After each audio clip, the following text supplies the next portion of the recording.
Welcome back to the Prepared Mind channel. I want to start out by thanking everybody who watched the SHTF at the movies and gave a lot of feedback, gave a lot of recommendations for other movies to do, some of which I've never heard of, some of which I've just never seen, and some of which I've seen many times, and I agree. Yeah, there's some fantastic flicks out there that cause us to examine not just how to survive, but how to think, right? Interesting stuff. But speaking of how to think, the subject of today's video is how we get run through the ringer backwards and forwards as human beings psychologically, as far as I'm concerned, being abused by the media, social engineers, the laws, the government, etc. And I can demonstrate that, and then we'll get into the big topic, right?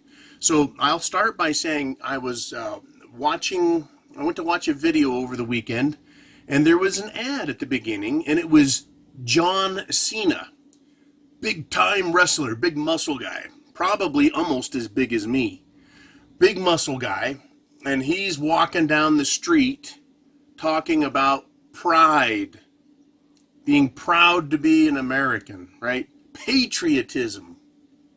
Now, I thought being proud of America was a bad thing, right? You proud of America, and that makes you a nationalism, which makes you a Nazi, which makes you a white supremacist and a racist. So how can we be patriotic on the one hand and patriotism is bad on the other? Once again, back and forth. Okay, drag me through the ringer one way and tell me I should be patriotic. But don't drag me back through it and then tell me how wrong it is to be a white nationalist, racist, whatever. I mean, back and forth. But part of that commercial was also, they said, well, yeah, it's good to be patriotic and love your country, but we should love everyone. Being patriotic means loving everyone. It is incredible how they're using a superstar in a clever little psychological ploy to show us how great America is. Patriotism. The word patriot and patriotism, it comes from patriarchy. Patriot, patriarchy. The father, the leader, the country. It's about patriotism. Patriotism is not about loving your little sister, or your little brother, or your mommy and daddy, or your neighbor, or your countrymen. Loving your neighbor is a commandment from the Ten Commandments, something else we're supposed to not like, right? Loving your neighbor as yourself, the golden rule. It's not patriotic, though. Patriotism is all about loving patriarchy, which is your traditions and your culture and your country. Once again, back and forth through the ringer. Once again, these people don't expect us to look, listen, and think about what it is they're telling us. But while John Cena is telling us to love everyone, they're showing rainbow flags here and there. It is sycophantic. It is disgusting on their part. Just come out and say, it's okay. You shouldn't be afraid of gays. You shouldn't be homophobic and transphobic and this phobic and that phobic. You should love everyone. Everyone should be loved, and it's patriotic to do so. No, it's moral to love everyone, not patriotic. Moreover,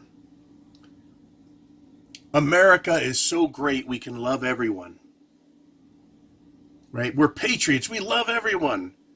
But why is it that America is so hated? Our traditions, our cultures, what makes us American? Freedoms, liberty, the Constitution. Paul Revere shouting the redcoats are coming, right? Oh, he was a prepper. Right? All of that. So why is it that we have to hate our traditions, our culture, who we are, our laws? Why is it that we have to hate freedom, and then we got to turn around and call it patriotic to do those things? While loving gays, the LGBTQ crowd. I don't care if they're LGBTQ, but get it out of my face. Still, love everyone is the message. Okay, if that's the message, never mind all of the pseudo symbolism in the background with all of the flags everywhere. Love everyone. What a great concept. Who can argue with that? But why is it that nationalists are hated in America? Why is it that white men, my age especially, are the most hated group of the left? White, male, middle-aged, Gen Xer, and boomers too, I'm sure. Why are we so hated? What did I do wrong? I was born and I've worked my ass off. Sorry for doing such a good job. Not that white women aren't hated also. I don't want to discount any groups here. White women, you're hated. You should hate yourself. Right? You should hate being a woman. You should hate being white. You should hate all of that. So throw down everything you ever believed, castigate, punish yourself, flog yourself, and go get in line and tell everybody who's a minority how you suck and you support them no matter what they say. That's what they want. It's ridiculous. So patriotism, love your country. Patriotism is loving other people, but hate yourself. Hate yourself is the message. Love everyone who's a special interest minority group, but hate yourself. America's the greatest. It's ridiculous. It's absolutely ridiculous how America has this image of itself as being the best at everything. We're first, we're the best, we're the greatest. And we're not. But we have to love everyone. So I've got a story here. District of Columbia, D.C., Washington, D.C. pundits are in a meltdown because Trump declared that Syria and Russia hate ISIS. Not only do they hate ISIS, but they hate them more than us in America. What an outrage. How ridiculous of anyone to say anyone hates someone more than us. What an attack on the U.S. This sort of backwards, back and forth thinking is part of the mental confusion. Why isn't the world working? Why are we going into shit it's the fan with the economy, social, law? Why is everything breaking down? Well, it's breaking down on an intellectual level, on an intelligence level. Everyone is at war with themselves. Literally at war with themselves inside, trying to satisfy both sides of an argument. We have to love everybody, right, John Cena? But we hate ISIS. Well, aren't they part of everybody? Aren't they another culture? Why is it that in Europe you have to love Muslims and other immigrants so much that you cast away your own culture, your own patriotism? And you must dress as they do and accept them for what they are and get out of their way and do as they say.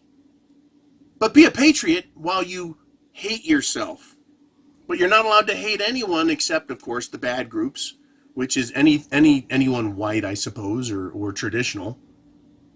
But now we're mad. We love everyone in America because that's patriotic. Everyone, including illegal immigrants. Love everyone, including illegals.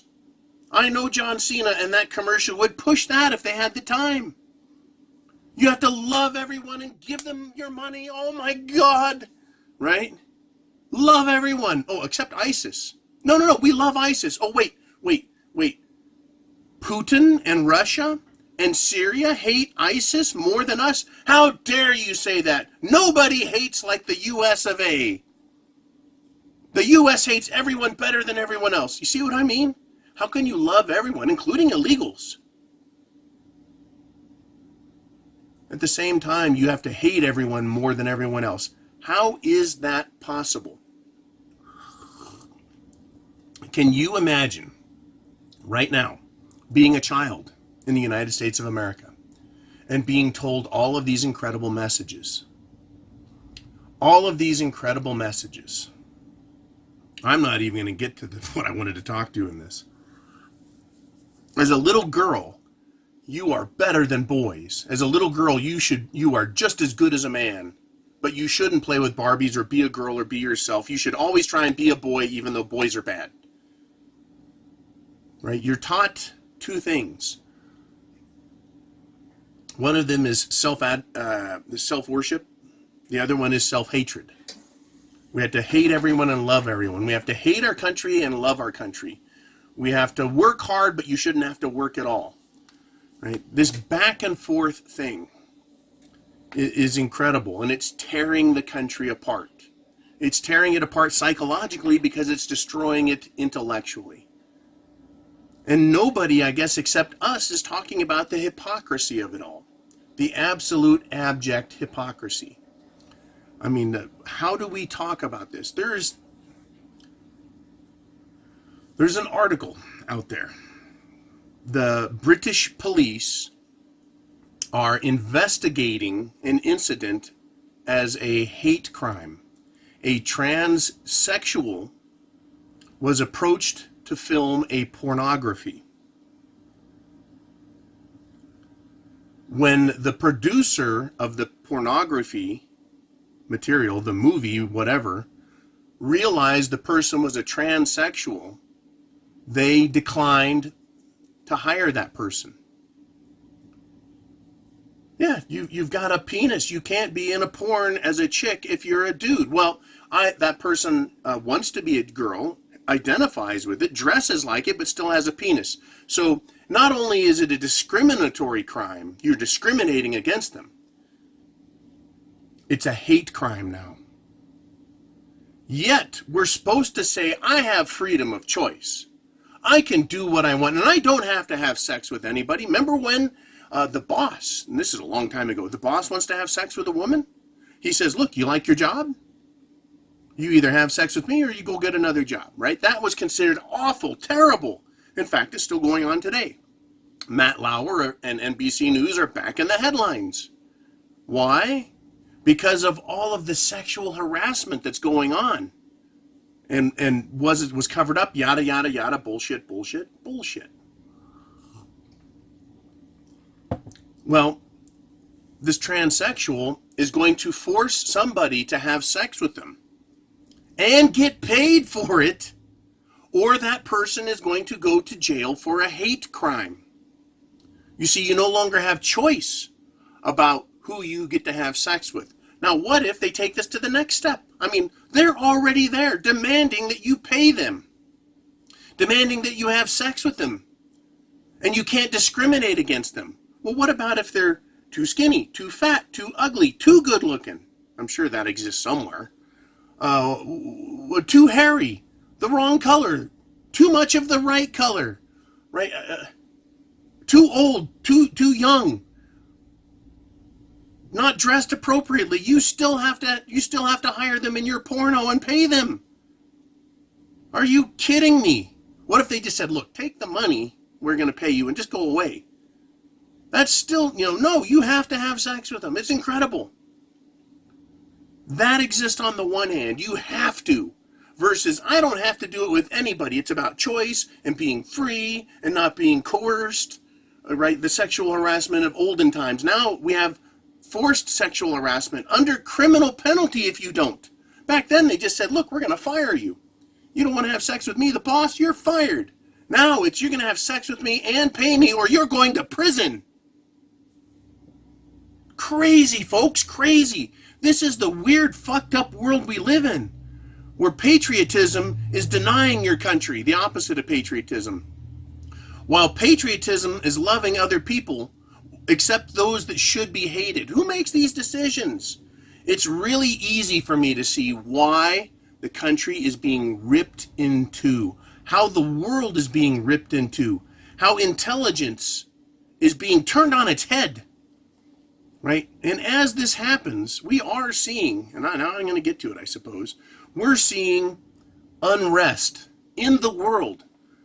In Catalan, which is a province in Spain, it's a state or a province in the country of Spain, they're now having more fighting over their independence. They are separatists in Catalan. They want to be independent of Spain. They're claiming that thousands of years ago or hundreds of years ago or decades ago, they were an independent state and they were taken over, probably in an act of some sort of white hatred for some sort of indigenous people. And since they were there first as indigenous people, they get to claim independence. Well, what about people that moved into Catalan afterwards and just claimed to be Catalan and not part of Spain? Once again, it's ridiculous. It's the same argument, right? Having to do with indigenous peoples of any continent anywhere on the planet. And this is a tough subject. It's a tough subject to consider. Going, well, North America was owned by Native Americans. Well, what about all of the Native American tribes that fought and warred with other Native American tribes and Central American and South American and Canadian tribes? They warred with each other, took each other's lives in war, took each other's property in war, took each other's land in war, made slaves out of the other races or the other tribes in war. Who really owns what? And how far do you go back to figure this out? Anyways, once again, it is hypocritical on the one hand, it's illogical on the other to say who owns what. It's while you're alive, you own what you have. That's about as good as it gets for us. Because if you go back another, I don't know, you go back in Europe, what, 20, 30,000 years ago? It was owned by those ridiculous Neanderthal cavemen. They were the original Catalans. Right? Because they were there first, before Homo sapiens came up out of northern Africa, migrated across Europe and bred out and slaughtered out the poor Neanderthals. Talk about First Nation.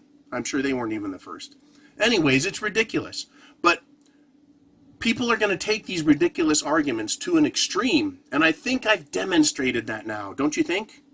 Have I not demonstrated the hypocrisy, the dichotomy, the ridiculousness of trying to make the argument for both sides and claim to be right and brilliant at the same time? Military police have been deployed in Catalan, Spain, and they're burning stuff. I thought the U.S. was best. If we can hate ISIS and terrorists the most and the best, we hate the best.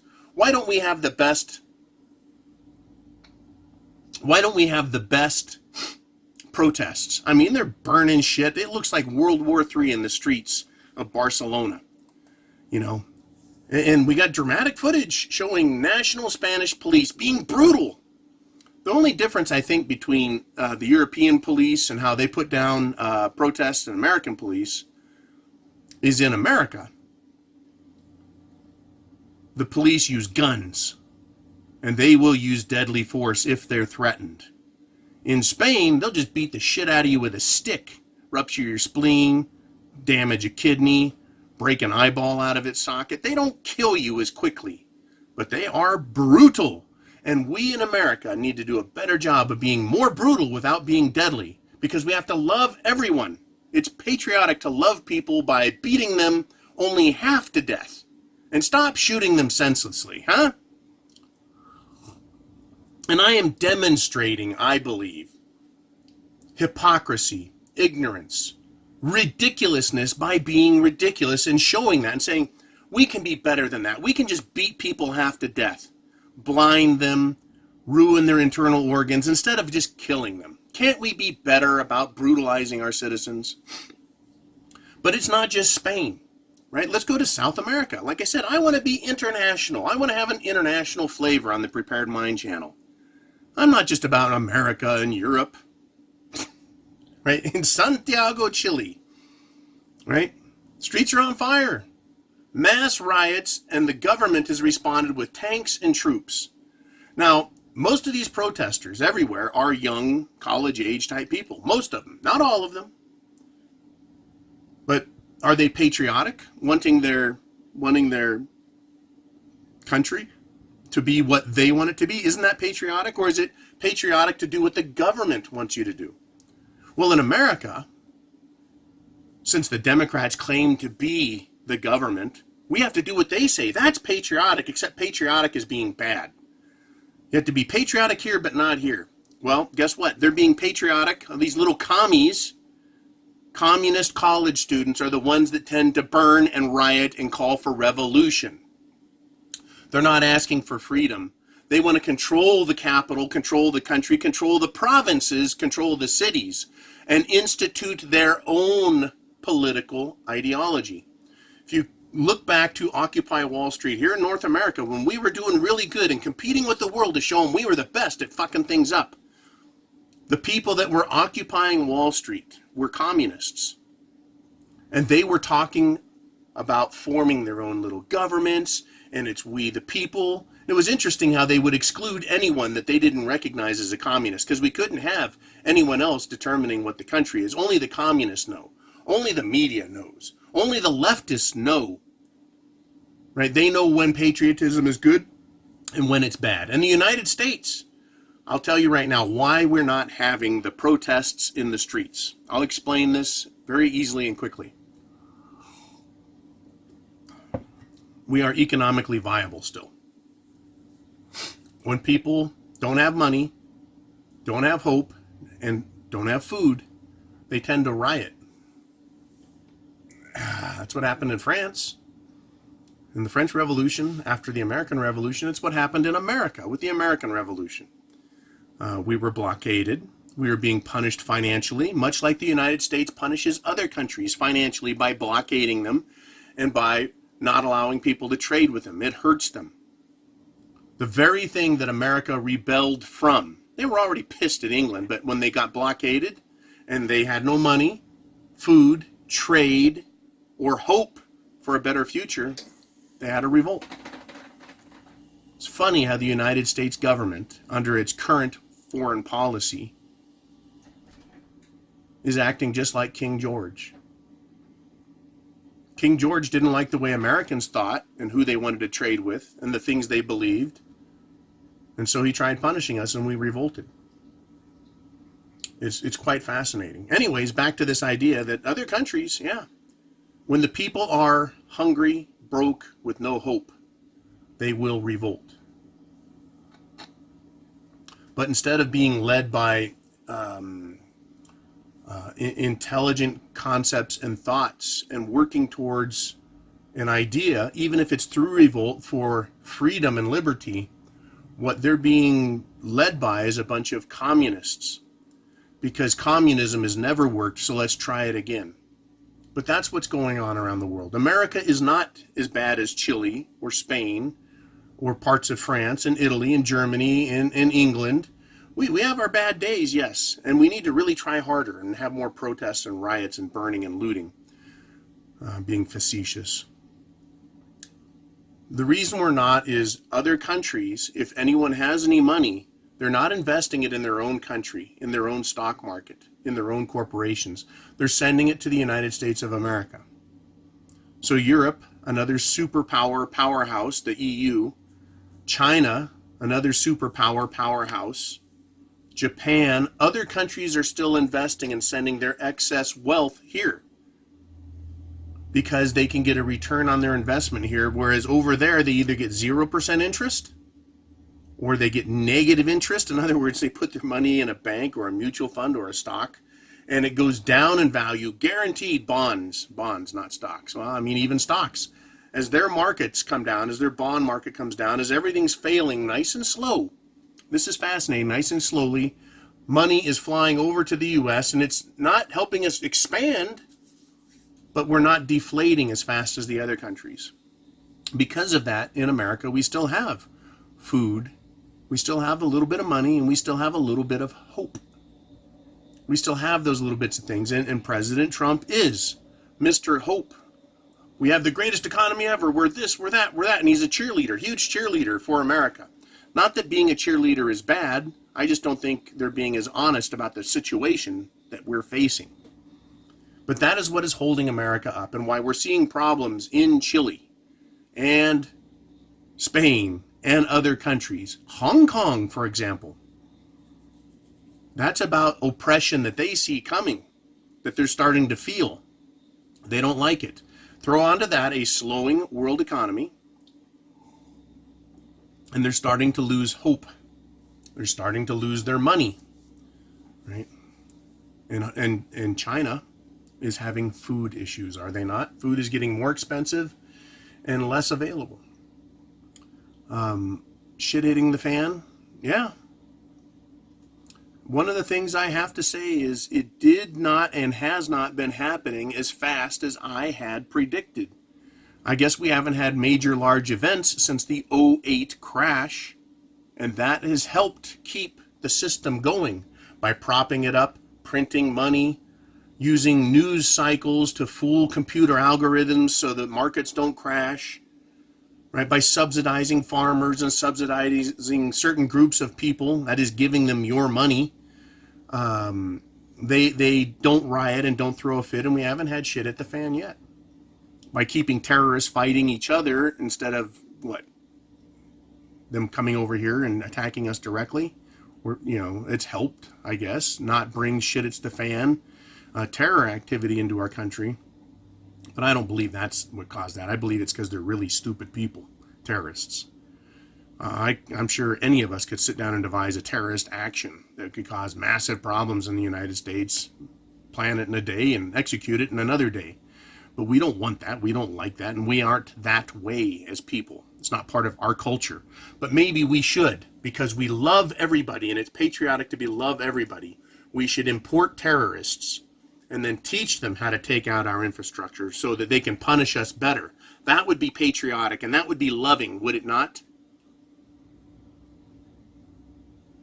It is sickeningly ridiculous to try and follow their line of thinking, because the logical conclusion where it leads is to shit hitting the fan.